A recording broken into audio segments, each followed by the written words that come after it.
আমি সত্যি লজ্জিত যে তারা এখনো কথা বলতে পারে না, অথচ আমরা রাজনীতির মাঠে এখন গরম করে ফেলছি। আমরা রাজনৈতিক দলগুলো এখন এই দেশ নিয়ে ভাগাভাগি শুরু করে দেওয়ার চেষ্টা করছি। এটা লজ্জার, এটা ধিক্কারের। আমরা আমাদের এই শহীদ পরিবারগুলোর পাশে দাঁড়িয়ে তাদেরকে এখনো ঠিক মতো দাঁড় করাতে পারলাম না। আমরা আমাদের আহত বঙ্গবন্ধু ভাইদের পাটা ঠিক করতে পারলাম না, তাদের চোখের আলো ফেরাতে আমরা চেষ্টা করতে পারলাম না। তাদের হাত হারাবার জন্য আমরা তাদের পাশে দাঁড়িয়ে আমার একটা হাত তার পাশে থাকবে এটা বলতে পারলাম না, অথচ তার আগে আমরা হাত বাড়িয়ে দিয়েছি আমাদের এই দেশের বিভিন্ন জায়গায়। এটা বাংলাদেশের জন্য এই শহীদের রক্তের সাথে বেঈমানি, বিশ্বাসঘাতকতা। আমরা এই বিশ্বাসঘাতকতা, বেঈমান এবং গাদ্দার যে যেখানে থাকবে আমরা তাদের কোনো দল বিবেচনা না করে তাদের দেশের শত্রু হিসেবে চিহ্নিত করা হবে। শহীদেরা কোনো দলের সম্পদ নয়, কোনো ব্যক্তির সম্পদ নয়, কোনো রাজনৈতিক আদর্শিক সম্পদ নয়, এটা দেশের সম্পদ। দেশের সম্পদ হিসাবে তাদের দেখাশোনা করার দায়িত্ব অন্তর্বর্তী সরকারের এবং দেশের প্রত্যেকটি নাগরিকের নেওয়াটা তাদের গর্বের ব্যাপার। তাদের পাশে দাঁড়িয়ে তাদেরকে কিছু টাকা সহযোগিতা করতে পারা তাদের প্রতি সহানুভূতি নয়, এটা বাংলাদেশের প্রত্যেক নাগরিকের দায়িত্ব এবং এটা আত্মতৃপ্তির ব্যাপার। আমি শফিকুল ইসলাম মাসুদ আপনাদের পাশে থেকে কিছু সময় আজকে কাটাতে পেরেছি, আমার গোটা জীবনের এটা আজকে একটা গোল্ডেন পিরিয়ড। এটা আমার জন্য সোনালী অধ্যায়। আমার গোটা রাজনৈতিক জীবনের যত মিটিং, মিছিল, সমাবেশ, হাজার লক্ষ লোকের প্রোগ্রাম করার সুযোগ আমার জীবনে এসেছে, কিন্তু আজকের এই ভাইদের সাথে বসতে পারাটা আমার জীবনের জন্য একটা নতুন মাইল ফলক। এটা আমাদের জন্য একটা গোল্ডেন পিরিয়ড। আমি এই সোনালী অধ্যায়টাকে গোটা বাউফলবাসী সহ গোটা দেশের মানুষের জন্য ঠিক এভাবে পৌঁছাতে চাই। আসুন, আমরা যে যেখানে হয়তো অবস্থায় পড়ে আছে, আমাদের মা তিনি বলেছেন যে তার ওষুধ কেনার টাকা নেই। এটা শুনে আজকে আমরা ভালো জীবন যাপন করি কিভাবে? আমাদের একজন চাচা বলেছেন তার সন্তানের জন্য তিনি ওষুধ কিনতে পারেন না। এটা শুনে আমরা ভালো খাই কি করে? 3 বেলা খাওয়ার দাবার জীবন যাপন করি কি করে? আমরা নিজের প্রতি ধিক্কার দেওয়া উচিত, নিজের প্রতি আমার বিশ্বাসঘাতক বেঈমান হিসাবে নিজেকে চিহ্নিত করা উচিত। আমি সেই জায়গা থেকে আমার অপরাধ স্বীকার করছি যে আমি সব ভাই সমানভাবে খোঁজ দিতে পারি নাই। আমি আজকে এখানে যারা আহত বঙ্গু পরিবার এসেছেন, যারা আসতে পারেন নাই, সামাজিক যোগাযোগ মাধ্যম, আজকের এই মিডিয়ার মাধ্যমে তাদের কাছে করজোরে ক্ষমা প্রার্থনা করছি। আপনারা আমাদের জন্য বরদোয়া করবেন না। আপনারা বরদোয়া করলে দেশ সামনে আগাতে পারবে না। আপনারা আল্লাহর রাস্তে আমাদের সমস্ত ত্রুটিগুলো ক্ষমা সুন্দর দৃষ্টিতে দেখে আমরা চেষ্টা করব আমাদের সমস্ত সামর্থ্যটুকু নিয়ে আমরা অঙ্গীকার করছি আপনাদের সামনে। আজকে আমরা আল্লাহকে সাক্ষী করে ওয়াদা করছি, আমাদেরকে আল্লাহ যতটুকু সাধ্য দিয়েছেন সবটুকু নিয়ে আমরা যেভাবে ভালো থাকবো তার চেয়ে একটু হলো আপনাদেরকে আমরা ভালো রাখার চেষ্টা করব। আমাদের একজন মুরব্বী বসে আছেন আমাদের আহত অবস্থায়, স্ক্র্যাচ দিয়ে ভর করে চলেন। আমরা 2 পায়ের উপরে ভর করে যখন চলি আর যখন দম্ভ করে কথা বলি, আমাদের তখন লজ্জিত হওয়া উচিত এই পায়ের দিকে তাকিয়ে যে এই পায়ের কি অপরাধ ছিল, যে পায়ে গুলি করা হয়েছে। এই গুলি যারা চালিয়েছেন, আমি দ্ব্যর্থহীন কণ্ঠে বলছি, এই পা হারানো ভাই, এই চোখ হারানো ভাই, এই পেটে, পিঠে, গালে, চোখে গুলিবিদ্ধ ভাইদের যারা রক্তাক্ত করেছেন, অবশ্যই তাদেরকে আইনের আওতায় আনা হবে এবং তাদের বিচার নিশ্চিত করা হবে।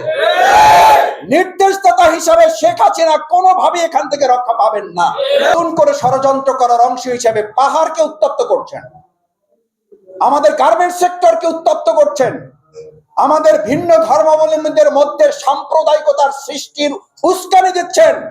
আমরা খুব ভালোভাবে বুঝি, আমরা রাজনীতি কম বুঝি, কিন্তু যতটুকু বুঝি তার অর্থ হচ্ছে এই, আপনারা এই রক্তের সাথে, এই পাহাড়ানো লোকগুলোর সাথে, এই চোখে গুলিবিদ্ধ লোকগুলোর সাথে নতুন বিপ্লব, নতুন আর একটা বিশ্বাসঘাতকতা করে বিপ্লবের, প্রতি বিপ্লবের যে স্বপ্ন দেখছেন ধুলায় মিশিয়ে দেওয়া হবে। এগুলো তার ফরজ জবাব দেওয়ার জন্য জনগণ প্রস্তুত নিয়ে আছে। যারা গুলির মুখে জীবন দিয়েছে, আপনারাই নিজেরা বলেছেন স্যার একটা গুলি করে একটা মরে আর একটা ওখান থেকে ধরে না, সেই জাতিকে পরাভূত করার সাধ্য আছে এক আল্লাহ ছাড়া, আমরা তা বিশ্বাস করি না। সুতরাং এই দুঃসাহস কেউ করবেন না।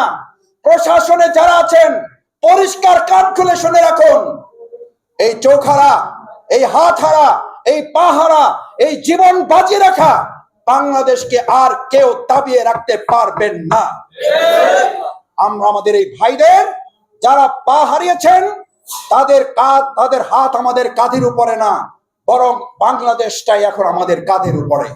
আমাদের কাঁধের উপরে বোঝা আমরা বহন করে নিলাম, কিন্তু স্পষ্ট করে ভালো করে জানিয়ে দিতে চাই, আমাদেরকে যারা 2024 সালের 5ই আগস্ট পরাজিত করতে পারেন নাই, আমরা বাংলাদেশের প্রতিদিন প্রয়োজনে আরেকটা 5ই আগস্ট হবে, কিন্তু বাংলাদেশ আর কোন শক্তির কাছে, কোন অপশক্তির কাছে মাথা নত করবে না। পৃথিবীর সমস্ত মানুষ আপনাদের সাথে আছে। আপনারা জানেন না আপনাদের জন্য কাবার খিলাফ করে প্রতিদিন দোয়া হয়। আপনারা জানেন না মদিনাতুল মুনাওয়ারায় আপনাদের জন্য প্রতিদিন দোয়া হয়। সুতরাং আপনারা সাধারণ কেউ নন, আপনারা আমাদের এই বাংলাদেশের সম্পদ, আপনারা এই বাংলাদেশের আগামী ভবিষ্যৎ। আপনাদের দিকে তাকিয়ে আবার যদি আমাদের প্রয়োজন হয়, আমি শফিকুল ইসলাম মাসুদ আজকে অঙ্গীকার ব্যক্ত করছি, আপনারা হাত দিয়েছেন, আপনারা চোখ দিয়েছেন, আপনারা পা দিয়েছেন, আর আমরা প্রয়োজনে জীবন দেব ইনশাআল্লাহ। এই জন্য আপনারা ভয় পাবেন না, মন খারাপ করবেন না, হতাশ হবেন না। এই বাংলাদেশ আপনাদের, এই বাংলাদেশকে দেখে রাখার দায়িত্ব আজকে বাউফল ফাউন্ডেশন সহ 18 কোটি মানুষ আপনাদের পাশে থেকে দায়িত্ব গ্রহণ করবে ইনশাআল্লাহ। সেই জন্য সেই প্রত্যাশা ব্যক্ত করে যারা আপনাদের এই মর্মস্পর্শী বর্ণনা আমাদের সামনে দিয়েছেন, আল্লাহ তাআলা আবারও যে সমস্ত ভাইরা শহীদ হয়েছেন, আমাদের আবু সাইদ শহীদ, আমাদের মীর মুগ্ধ সহ সমস্ত শহীদদেরকে আল্লাহ তাআলা যেন বিশেষভাবে তাদেরকে শাহাদাতের মর্যাদা দেন, এবং আহত পঙ্গুত্ব বরণকারী ভাইয়েরা যারা আছেন তাদের সুস্থ হয়ে তাদের পরিবারের কাছে সুস্থ এবং নেক হায়াতের সাথে তারা যেন জীবনযাপন করতে পারে। দুনিয়াবী দৃষ্টিতে যতটুকু যা করা প্রয়োজন, আমরা আজকেও ইতিমধ্যে আমরা কয়েকবার আমরা ভাইদের কাছে গিয়েছি। আল্লাহ মাফ করুন আমাদের অহংকার, আমাদের এর মধ্যে হয়তো কেউ কেউ বাদ পড়েছেন। আজকেও আমরা এটা ব্যানারেও লিখি নেই, এটা বলার জন্য নয়, আমরা শুধু ভাইদেরকে উৎসাহিত করার জন্য আমরা আমাদের পক্ষ থেকে সাধ্য অনুযায়ী তাদের পাশে, তাদের হাতে একটু তাদের সাহস যোগানোর জন্য আজকেও আমরা আর্থিক অনুদান হিসাবে আমাদের ভাই বোনদের হাতে আমরা চিকিৎসার জন্য কিছু নগদ অর্থ সহযোগিতা আমরা তাদের হাতে তুলে দেবো ইনশাআল্লাহ। আল্লাহ তাআলা যেন এটুকু উসিলা করে, এটাকে বরকতপূর্ণ করে তাদের সবাইকে সুস্থতা দান করেন। এরপরও আমি আপনাদেরকে আশ্বস্ত করছি, আমার পর্যন্ত যে কোনো আমার দায়িত্ব থাকবে, আমার দায়িত্ব আমি আপনাদের খোঁজ খবর নেওয়া। কোনো কারণে আমি দুর্বল শফিকুল ইসলাম মাসুদ যদি ব্যর্থ হই, আল্লাহর রাস্তে আপনাদের কাছে ক্ষমা চেয়ে বলছি, যে কোনো উপায়ে আমাদের কাছে আপনারা মেসেজটা পৌঁছাবেন, আমাদের শেষ রক্তবিন্দু দিয়ে আপনাদের সমস্ত চাহিদা আমরা পূরণ করার জন্য চেষ্টা করবো ইনশাআল্লাহ। সেই প্রত্যাশা ব্যক্ত করে আবারও আমাদের সুধী মণ্ডলী, আহত পঙ্গুত্ব পরিবারের স্বাধীনতা যোদ্ধারা আমাদের পাশে দাঁড়াবার আমাদেরকে সুযোগ করে দিয়ে আমাদেরকে যে উৎসাহিত অনুপ্রাণিত করেছেন, আবার আপনাদেরকে স্যালুট, আবার আপনাদেরকে অভিনন্দন, আবার আপনাদেরকে নতুন করে সংগ্রামী সালাম এবং শুভেচ্ছা জানাচ্ছি। আপনাদের জন্য আজকে এখানে বসে আমরা কথা বলতে পারছি, আপনাদের জন্য আজকে এখানে আমাদের গুলি চালাচ্ছে না কেউ। না হলে আমি শফিকুল ইসলাম মাসুদ যেখানে দাঁড়াতাম সেখানে পুলিশ এবং গোয়েন্দারা জাল বিছিয়ে আমাদেরকে গ্রেপ্তার শুধু নয়, আমাদেরকে ক্রসফায়ার দেওয়ার জন্য তারা অপেক্ষা থাকতো। সেখান থেকে যে শফিকুল ইসলাম মাসুদদেরকে আপনারা নতুন বাংলাদেশ দিয়েছেন, অবশ্যই শফিকুল ইসলাম মাসুদ প্রতি সেকেন্ড আপনাদের এই কোরবানির কথা মনে রাখবে। কারণ এরকম শফিকুল ইসলাম মাসুদরা এই ক্যামেরার সামনে বিগত 17 বছর আমরা আসতে পারি নাই। বিগত 17 বছর আমাদেরকে এরকম পরিবেশে বসতে দেওয়া হয় নাই। আমরা রাজপথে 1 মিনিট দাঁড়ালে যত না আমাদের মিছিলের কর্মী হতো, তার চেয়ে পুলিশের পেটুয়া বাহিনী এসে আমাদেরকে ঘিরে ফেলত। আপনারা সাক্ষী আছেন। আমি আপনাদের একজন ক্ষুদ্র ভাই হিসাবে, ছোট মানুষ হিসাবে এই ঢাকার প্রত্যেকটি ইঞ্চি মাটিতে সমস্ত গুলিকে উপেক্ষা করে আপনাদের পাশে থাকার জন্য আমরা 17.5 বছর জীবন বাজি রেখে আমরাও কিছু লড়াই সংগ্রাম অব্যাহত রেখেছি। আমাদের এই লড়াই সংগ্রাম অব্যাহত থাকবে ইনশাআল্লাহ। সেজন্য আপনারা ভয় পাবেন না, আপনারা আছেন, আপনারা ছিলেন, আপনাদের সাথে থেকেই সুন্দর বাংলাদেশ আমরা বিনির্মাণ করব। তার মডেল হবে বাউফল ইনশাআল্লাহ।